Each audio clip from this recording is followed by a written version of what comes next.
Napakalaking baked adobo belly, sinigang na walang sabaw, at pasta Bicol Express. Ilan lang yan sa mga unique food na inihahain dito sa sikat at dinarayong Filipino restaurant with a twist sa Quezon City. NYO or not your ordinary ika nga nila. At may pa-hidden bar pa nga ito on the night time. At bukod nga dyan ay meron pa nga silang pa 20% discount pa sa ipakita mo lang ang video na ito. Dito nga yan sa Storia Kitchen Plus Bar na located sa Kalayaan Center Point Building, Kalayaan Avenue 1101, Viluna Avenue, Diliman, Quezon City. At sa second floor nga pala sila. Pero no worries dahil meron silang elevator packet kaya naman hindi kayo mahihirapan kung may kasama kayong mga bata at matanda. PW friendly, pet friendly, family and barkada friendly dahil good for sharing ang mga servings nila dito. Maluwag ang dining area, ang ganda ng lighting, very cozy. Bawat table ay may mga naka-assign na staff para mag-serve ng food at napaka-maasikaso pa sa customer. First to try itong kanilang complimentary NYO pandesal with soap butter muscovado. Unlimited yan kahit coffee lang ang orderin mo, panalo na talaga. Freshly baked everyday and ang lambot ng pandesal. Tapos yung kanilang NYO baked adobo belly na sobrang tender ng meat. Melts in your mouth, saktong tamis alat na nanunuot talaga ang lasa sa pork belly. Ito namang NYO pork sinigang na not your ordinary sinigang talaga dahil walang sabaw. At nakakatuwa dito meron pa rin itong gulay on the side tulad itong kangkong leaves na may pagka-crispy pa. At ang pinaka nagustuhan ko nga sa lahat yung kanilang NYO pasta Bicol Express na grabe, di ko aakalain na pwede pala yun. Creamy dahil sa gata, may kick ng anghang na nagustuhan din ni Liam po oh.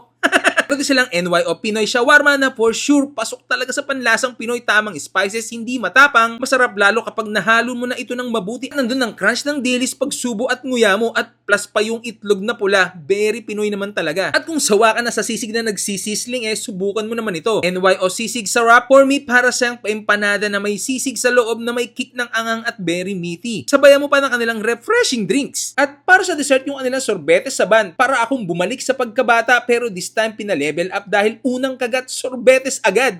Open nga para sila ng Sunday to Thursday 7 AM to 12 AM at pagka Friday to Saturday naman 7 AM to 1 AM. Meron nga pala silang all-day breakfast from 7 AM onwards. Ito ang other side of Storia. Coffee shop on the daytime at hidden bar for the nighttime. May pa buy one get one cocktails drinks from 7 AM to 6 PM. Oops, non-alcoholic yan upon request. At may pa DJ pa sila every Saturday nights. Kaya naman kung naghahanap ka ng makakainan kasama ang pamilya, tatambayan kasama ang barkada, ay dito na kayo sa Storia Plus Kitchen Bar. At yan, matitikman na natin yung mga menu dito sa Storia Kitchen Plus Bar na located sa Kalayaan Avenue, Quezon City. Ayan. Mga menu nila dito, mga Filipino with a twist. Ayan, no? So, ang dami. Sapat lang to in order namin para kalalian po, tsaka kalalian, tsaka idali. So, bago tayo mag-start, bago tayo kumain, pray muna tayo. Ama, salamat po sa mga biyayang ito. Pakibas-basan po sa pangalan po ni Jesus. Amen. Yan. So, grabe yung area dito. Parang mga pangmamayamanin. Pero kasi naman, mukhang masarap talaga yung mga pagkain. So, una natin titikman dito yung kanilang baked adobo belly. Kamay na natin. Try natin.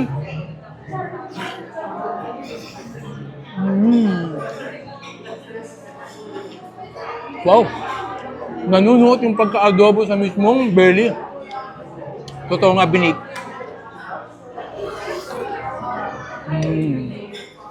Tapos, kasabayan natin yung fried rice.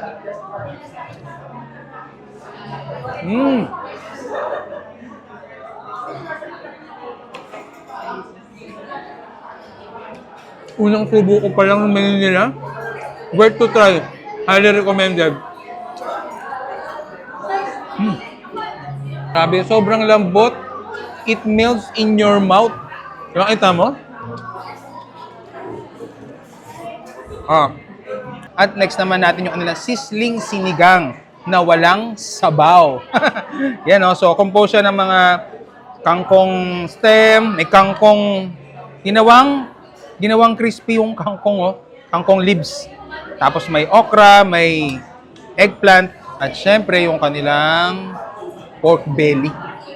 O yan, no? Medyo may pagka-crispy pa siya. Tignan natin.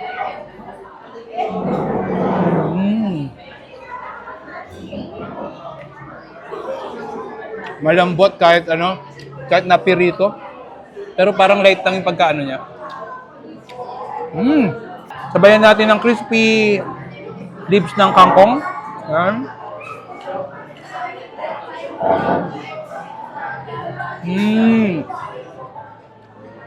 Ang sarap ng asim. Parang pinakamasarap na maasim na natikman ko to. Kasi sakto lang yung asim niya.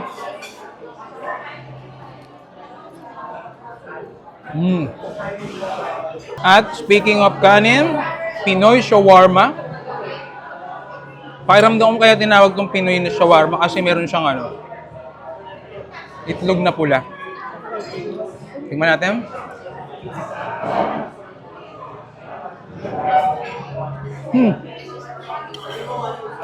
Dito ko na-gets yung Filipino twist menu nila.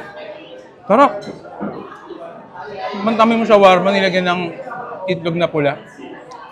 High level yung sarap. Pasok na pasok ko sa panlasang Pinoy. Kasi yung spices niya very light. Tapos may mga crunch ng dilis. Alam mo naman tayo mga Pinoy. Next naman natin yung kanilang Pasta Bicol Express. Muntakin mo yun. Naisip nila. Pasta na Bicol Express. O nga, no? Tikman natin.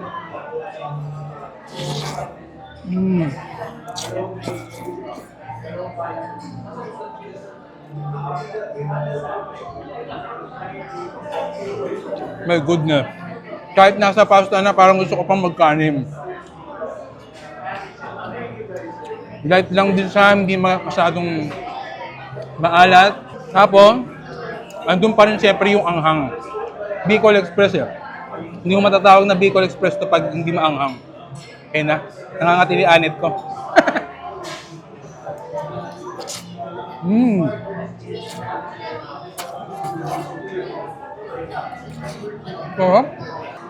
Isa daw sa nagustuhan ko. Pasta Bicol Express. At speaking of maanghang, kailangan natin ng drinks. Ito yung tinatawag nilang pomelo. Refreshing. May bits of talaga, pomelo. Tapos ito yung kanilang ube. May cherry. Ube. And lastly, in order natin yung kanilang sisig sarap. Ayan o. Parang sisig na nakarap. Sinorkat. Ayan. Sa loob. Tikman natin.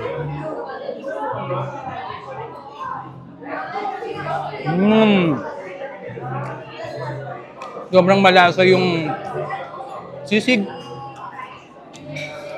Hindi siya fatty. Hindi masarap doon.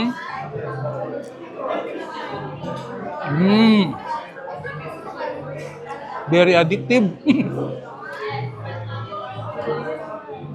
No. Sarap nung niya. Alam mo yung parang sisig na may empanada. Empanada na may sisig pala. Yun yung palaman niya sa loob. Panalo.